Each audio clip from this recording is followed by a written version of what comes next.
sesampai asik terus nyanyikan ramah kekuyuh bocah ini nah rasakan gerakannya asik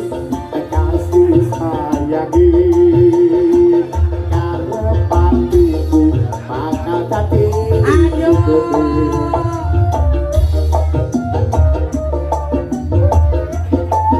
ngadep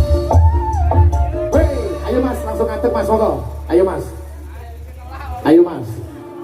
ora usah ngombe sayange wis duwe bojo ayo mas